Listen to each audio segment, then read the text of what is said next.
В сетях появилась информация о том, что сразу несколько населенных пунктов Ингушетии остались без воды. Ситуацию пояснили в ГУПе «Единый оператор» в сфере водоснабжения и водоотведения Республики Ингушетия. Директор ГУПа Муса Курсаев рассказал, накануне произошли аварии на магистральной линии Сунжа-Малгобек в районе села Троицкое и Карабулака.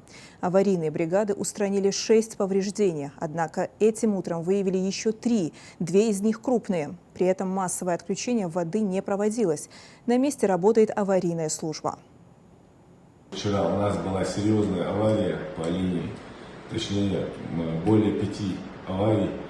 На сегодняшний день до 5 утра данные аварии ликвидировались.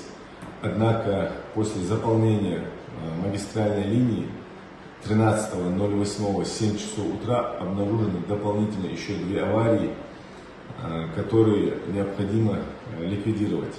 Аварии имеют место быть масштабными, однако на сегодняшний день, на данный момент, мы без остановки главной насосной станции стараемся данную аварию устранить.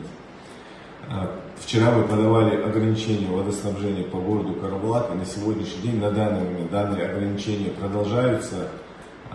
Однако в сельском поселении Троицком и в Сунже у нас на данный момент ситуация стандартная, стабильная.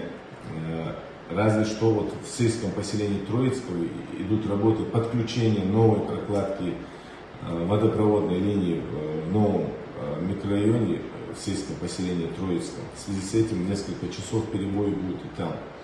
На данный момент очень сложная ситуация в городе Карабулак.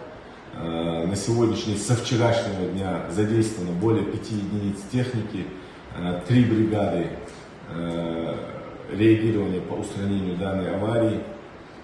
Ситуация на данный момент под контролем. Ориентировочно планируем закончить данные работы до 20:00.